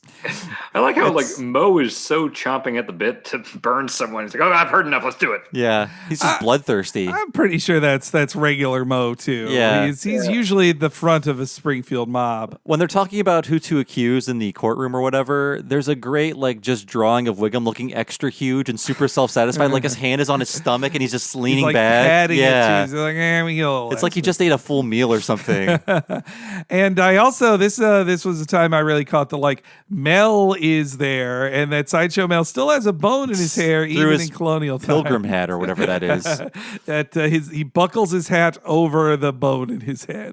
And yes, this witch hunt is turned into a circus. Another amazing line. This episode is full of great lines like that. The Scarlet Letter on Edna. It honestly makes me wonder how Edna hasn't been burned at the stake yet already. If they already label her an adulterer, they may why not just call her a witch? Save yourself some time. Though maybe that's why she accuses other women of being witches to protect herself. Shift the blame. And this time was when I caught, I think, an extra gag that he says, without due process. Well, the process, and then it's Wiggum explaining the process. Yeah. That is the due process. Smash cut to her being executed. Yeah.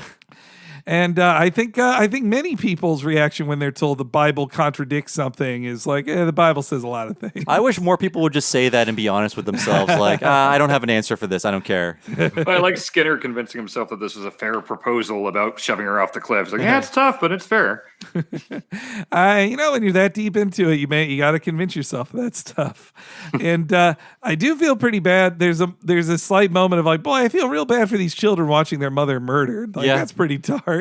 For just a second. And yeah, you don't know when you don't know the twist that's coming, though probably some commercials ruined it ahead of time. But if you don't know that twist that's coming, you're oh, did they just kill Marge in this? This is a Halloween episode. They could do that. Yeah, characters can die and usually do.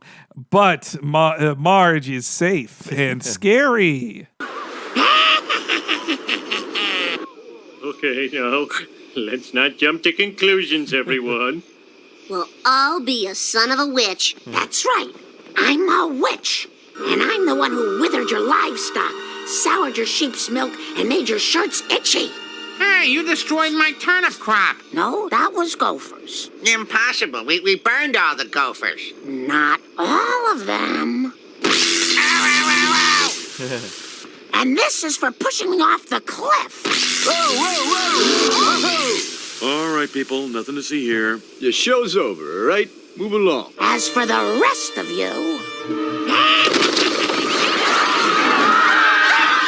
They're in my hair! They're in my hair! It's really just a great excuse to have Marge say things she would never say. We're here to eat your kids. Julie has a lot of fun. Having bats explode out of her hair like she's some cool Castlevania boss. Yeah. That's a really cool scene, too. It's really well animated, just her hair exploding into a tunnel of bats. There's so many great animation moments here. Kirkland and his team did a really great job. Marge's witch redesign is so great, too. Just he has the green skin of the Wizard of Oz witch, too. There's so much work done in this episode. Everybody needs a new design. Every character they show needs a new design. Yeah, that's right. Yeah, after Marge has like 2. And that's after in the first part of the episode, you have all these mutant redesigns as well for so many of the characters, plus designing skeleton versions of your favorite Springfield regulars as well. And then all the characters in Halloween costumes at the end of the segment. So oh my gosh, you're asking them to do a lot of work. But they pulled it off brilliantly, though I can see why Kirkland, after probably the work of this episode, is like, I'm going to stick to regular episodes after this. So Marge flies away and visits her sisters, which you don't have to change too much of Patty and Selma to make them look like just add a witches. warts, add some green skin. And there's a joke in here that they're actually pretty negative on the commentary. If you knew you were coming, I'd have baked you a cat. They seem to think was like, we could have done better than that. But do you know the reference, Henry? If I knew you were coming, I'd have baked a cake. Yes. Is that an old song? Yes. I just know it from commercials. I have a clip of it in the Slack channel. Boy. So it was, I believe, a 1951 or 50 song from Eileen Barton called If I Knew You Were Coming, I'd Have Baked a Cake. That was back when a woman baking a cake for you was the most erotic thing she could do. And this song was number 1. It will tell you just how self-medicated we were after World War II.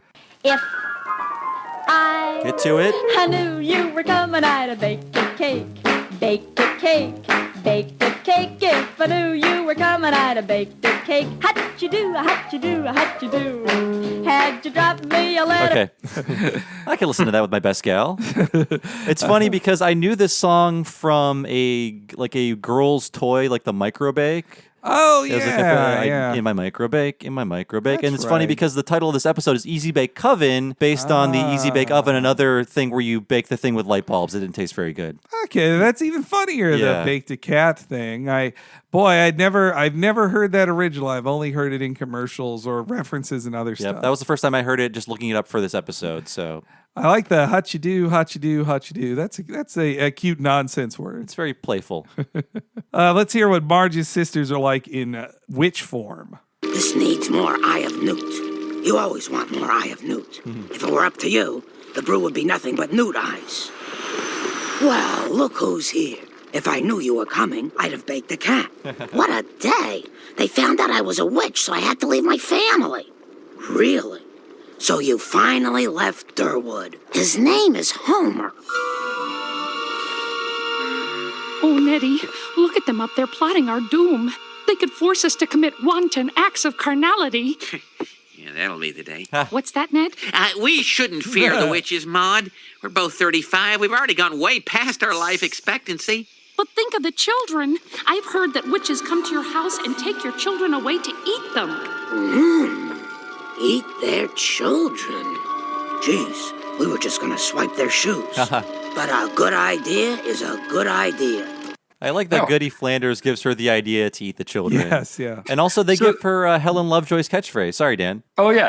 I was just going to say the Flanders are only 35 for this episode, right? Yes. Ned is actually, canonically, Ned is 60, kind of, but I'd say he's more in his late 30s or early 40s. I mean, that's coming next season. Well, again, this is not Ned and Maud. This is Nedwin and Goody Flanders. Yeah. Okay, because I was about to feel very old because I'm turning 35 this year, and I always pictured Flanders as like a 50s or, if he's 60 canonically. It's like, oh, God, don't tell me I'm as old as Flanders now. I think as of season 8 or so, Marge and Homer were both aged up to 38. But back in season 1, in the episode, not the Crepes of Wrath, Life on the Fast Lane, we see Marge turning 34. That's right, yes. Yeah. Oh, wow. So for first season Marge, we are older. We're all older than them now. As the writers got older, they aged up the characters because they were feeling too old.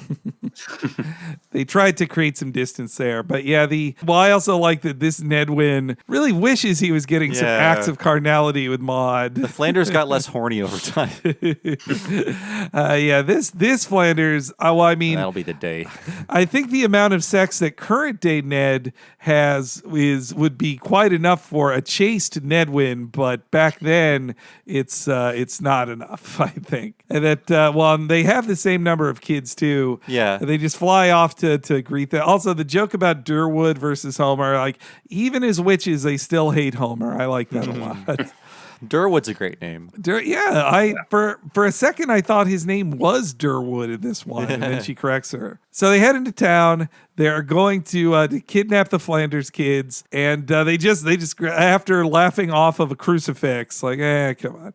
They then grab the kids, and the Flanders just give up. They're just like, well, and they just slowly put them into bags. But then they have a clever idea. Don't blame yourself, Daddy. You did everything you could. Maud, do something.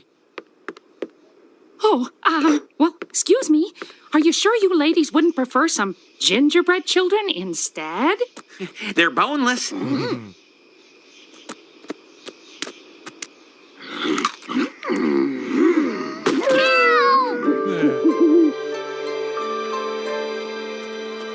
witches. Thanks for not eating me. Yeah, you hags are all right. What did you get? Candied apple. I got a caramel cod. You know, scaring people into giving us treats is fun. We should do this every year. I just wish we hadn't filled up on all those kids before we got to the Flanders. That's so great. I love that. You think it's wholesome and nice, and they learned a lesson, but no, they ate a ton of kids before they went to the Flanders. I don't know if the caramel cod or the idea of bone-in gingerbread cookies is gross for me. Boy, I don't know. So are you a bone-in or boneless on wings, Dan? That I don't know if you remember when the game industry went nuts about that on video game Twitter. But that started with me and Tim Turry, who we used to work at Game Informer together. He was very much bone-in, and I was very much boneless. And I started a Google form. I don't know if they still have those. And that just launched this whole fucking thing where we were getting wrestlers to weigh in and everything, and the whole gaming industry. That all started with me and Tim yelling. And I was on team boneless. And I guess it weirdly coincided with KFC launching a boneless chicken campaign. And they caught wind of it because it became the #1 trending topic worldwide. Dear so they Lord. sent the Game Informer office tons and tons of free chicken, and it just blew up into this thing that I would not have expected. But that's a long answer to I am team boneless. I think I asked that question because in the back of my mind I was like, wait, wasn't there a thing with Dan and Bones? But yeah, that led to the KFC, the official KFC account had the Colonel endorse Air Force Gator 2, a book I wrote 6 years ago, and so it's a back cover quote from the Colonel. Do you know which Colonel it was at that time?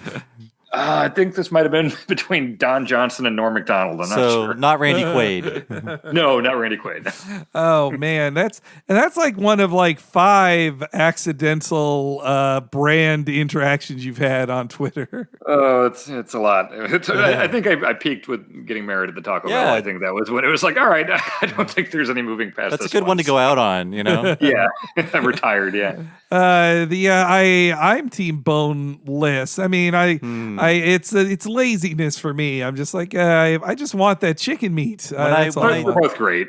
Yeah. When I did eat meat, I liked the bones in them. But I don't know if they had boneless wings back when I still ate meat. Are boneless wings a new thing? A new enhancement in food technology? Buffalo Wild Wings has had them as long as back in junior high, so I'd say late 90s. So when this episode aired, I think boneless wings existed. As the anti-boneless crowd will say, they're just chicken tenders with sauce on them. That's what boneless. I like the challenge of getting all the meat off the bones. I just feel after a while. I had bone-in wings with you, Bob, recently with Allie and Julia, and by the third wing, I'm just embarrassed of I feel like I look like a savage tearing a plate apart of bones in front of you. Yeah, it just makes me feel embarrassed. I don't like that. Trick-or-treating is invented. We get a caramel cod, and then we get the hilarious ending to this episode, too. Yar, and that's the story of the very first caramel cod. I mean Halloween. And it wasn't long before this yearly custom became an annual tradition.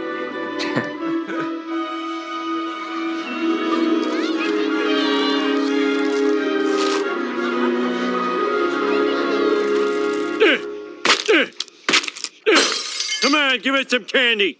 Don't pretend you're not home. Dad, that's our house. She's a witch! Get her! Poorly ending, so. yeah. But it's another of my all-time favorite Simpsons lines of this yearly custom became an annual tradition. And they pointed out on the commentary, Mark Kirkland is the director, and they had to design a bunch of Halloween costumes that would be appropriate for this period. That's right. So I think they all mostly work. What a fucking challenge that is. Like, almost needlessly so. But this takes place in 1649, so these all have to be period accurate costumes. You can't be Superman or Spider-Man or Alf or whatever the hell else. What is a Superman of then, if not like, I don't know, Christ or Moses or somebody else in the Bible? I would think it's only that. You sound like a youth pastor pitching the Bible to comic book readers. You know, the real Superman is Jesus. Kids. He died and came back too. I turn around my baseball cap and the chair I'm sitting in. Kids. So this episode, it's we're into the Scully era. It's been a lot of whiplash for us on the podcast because we went from an Oakley and Weinstein episode to an Al Jean episode to Scully. And now we're going to be in Scully, getting used to him and his style. And this is a good sort of inauguration into his world of The Simpsons and the different kind of Homer and the different kind of humor, less Harvard-y. It's going to be a change, but I'm looking forward to the next 4 years of The Simpsons and the next, 1.5 years of Talking Simpsons? How that works? Close to 2 years, close to 2 I'd years, say. Yeah. I really love this episode too. I had years ago in this podcast, I had some trepidation about when we finally get to 9. But this first episode of the Scully era we've seen has really eased me into it well because there's just a ton of clever lines, a lot of great jokes, and it is definitely a broader comedy than it was in the hyper metatextual world of Bill and Josh. But I really enjoy the broadness and kind of almost cruelty of it. Now, I do think the meaner Homer jokes definitely work better in Treehouse episodes than they do in regular episodes, which I'm sure I'll get to when we get to the regular episodes. But I just got that cat ear medicine joke. So many great lines. This is Little Bart, Little Marge. This gets a big thumbs up for me. One of my favorite Treehouses we've done. Awesome. Any final thoughts, Dan? Yeah, I was really curious going into this because, in recent years, and I'll say maybe the last 7 or 8 years, I've only caught just kind of the occasional Simpsons episode. I used to watch these all obsessively, 6-7 times, back to back back in the day. Nowadays, it's more just like, I just saw Cape Fear for the first time, so I'll go back and watch that episode. So I don't have a great sense of when it fell off, and I know everyone points to that Skinner episode as the big drop-off point. And when I found out I was doing this episode for the podcast, I was like, that's past the Skinner one. I wonder how this is going to be. And I was pleasantly surprised. I do think the first one is the most solid of the 3 here. But throughout, I think there's plenty of good jokes and everything that made it clear to me that it's not like it was just this solid drop off after the Skinner episode. I think they still had a lot of good stuff for a few years afterwards. Good. I think we proved to the world that episode did not ruin The Simpsons with our last live show. Yeah, I think so too. So Dan, thanks so much for being on the show again. We really appreciate it. Do you want to do any? So much for having me, guys. Oh yeah, you were great. Do you want to do any plugs on the way out here? You can follow me on Twitter at Dan Ryckert, Ryckert. And then other than that, it's just podcasts. I mentioned if you want to hear me talk about Dragon Ball Z, you can find All Systems Goku. If you want to hear me talk about Netflix and Hulu and streaming stuff, it's Panning the Stream. And if you want to hear me talk about video games, it is the Giant Beastcast. Awesome. Thanks so much. And then, I would again say all the Game of the Year stuff you guys did was great. I don't want to reopen any fresh wounds, but that Red Dead Redemption, me and my husband were watching the Red Dead Redemption disappointing game section for so long. We're like, oh my God, that seemed like the rawest you guys got in the whole thing. Yeah, it's just, I go into every one of those things with you have to be kind of strategic with what you really stump for because you can't go at every opinion you have with that much fervor. And there have been years where I knew it was something I really liked that I wanted to get on the list. Like, listen, guys, Stardew Valley is incredible, and I will not shut up until we make it on top 10. But this year, I knew the thing I was going to have to fight for was okay, I really didn't like Red Dead, and whether it's the most disappointing or, knocking it down the top 10 list, it's I really needed to say my piece about why that game disappointed me so much. So, that's where a lot of that stuff came out. But hey, we're all still friends and everything. So Yeah. I just didn't like that game as much as everyone else. Game of the Year debates are the only debates still worth having, in my opinion. Yeah.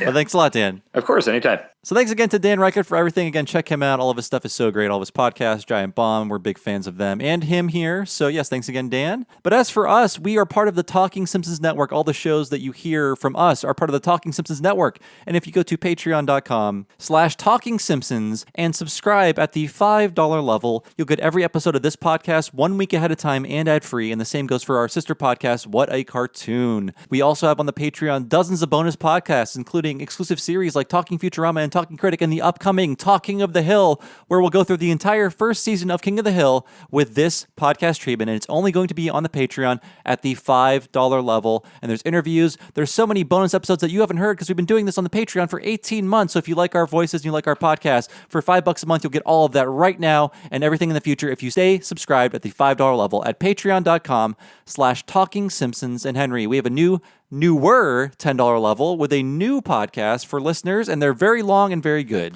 Hell yeah, that is our premium tier at $10 plus a month. You can sign up and not only get access to all of the classic Talking Simpsons videos we did, like me and Bob going through the entire shorts run of The Simpsons, but you can also get our new monthly What a Cartoon Movie podcast, where me and Bob go deep into a different animated film each month. We did Mask of the Phantasm, the Batman classic. We did Kiki's Delivery Service, Hayao Miyazaki's tribute to art and earnestness. And most recently, 3 hours. We talk about Akira, and I think we really did the film justice. I mean, I don't mean to boast, and I don't like to boast, but that was the most I've ever worked on a single podcast. I think I spent 3 solid days between prep, recording, and editing, just focused on that one podcast, and I think it turned out amazing. I think so, too. You did an amazing job with all of the prep for that, Bob, and the edit. Please give me a shout out on Twitter.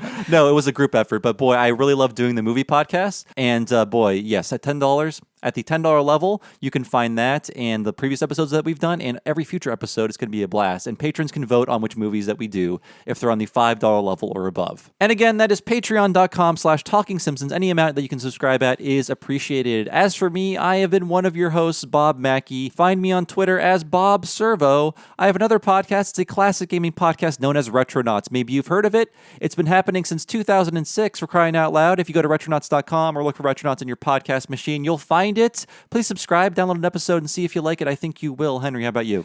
Hey, I'm Henry Gilbert, and you can follow me on Twitter at HENEREYG. When you want to know about cool new things happening with this podcast or the Talking Simpsons Network Patreon or our sister podcast, What a Cartoon, I tweet about them all and often, as well as talking about how cool I think Alexandria Ocasio-Cortez currently is. Yes. As of this recording. So be sure to check all that out at HENEREYG. Thanks for joining us, folks. We'll see you next week for Mike Scully's official first episode, The Cartridge Family, and we'll see you then.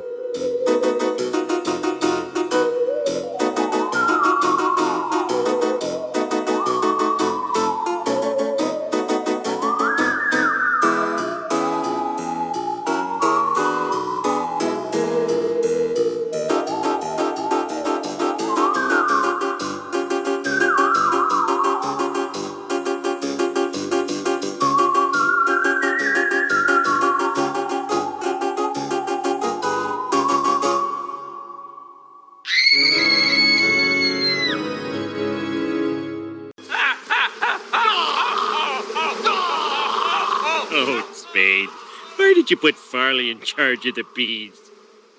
Hey, buddy, down in front!